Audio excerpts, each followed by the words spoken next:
The thing that I've always found most exciting about the hologram effect and hologram illusion industry is the ability to beam anybody from anywhere to anywhere in real time.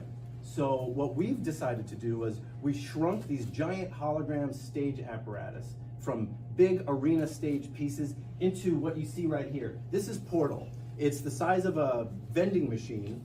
It fits in the corner of a room, and it beams in a 4K resolution image in real time.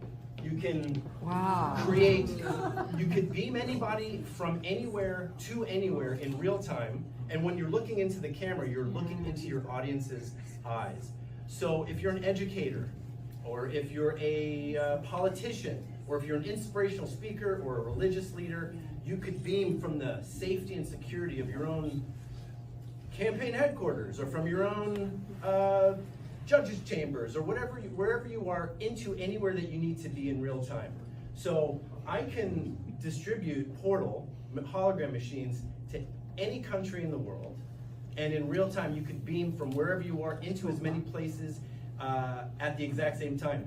Each Portl has an audience-facing camera, so that when you beam in front of audiences around the world, the camera sees the audiences. So I'm here with you right now. However, if I wasn't, I would still be able to see you because I've got an eye on you.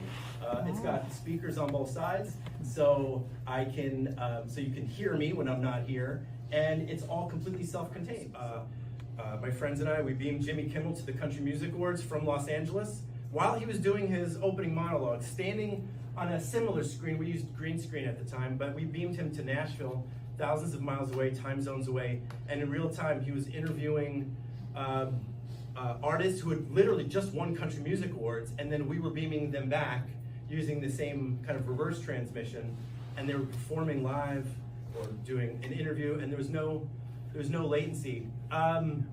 When you use satellite, which could be funny if you're not planning for it properly, here's a polarizing story, but one of the first things that we did was we beamed Julian Assange out of the Ecuadorian embassy, when he was living in the Ecuadorian embassy, and he couldn't leave for obvious reasons.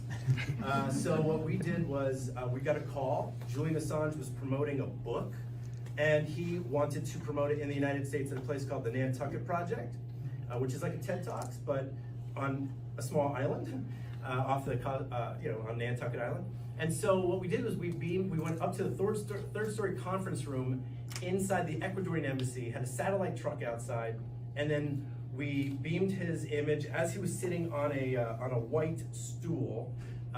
We beamed him to Nantucket, and then we had this guy named Eugene Jarecki, great documentary filmmaker and an interviewer. He was sitting opposite Assange's hologram on the same white. So we bought two white stools. We sent one to Nantucket, we sent one to London, and they were, and you could Google it, it's amazing. They look like they're there at the exact same time facing each other, but there was about a half a second delay because it's a quarter of a second up and a quarter of a second down. So it's when there really wasn't much of an issue until they tried high-fiving each other at the end. they were having a little bit of trouble with that. But the late night talk show host had a great time with that. I won't even repeat the joke because I won't do it justice, but okay, so they couldn't really get the high five going, and then I believe it was Jimmy Fallon that said, that's how all white people high five.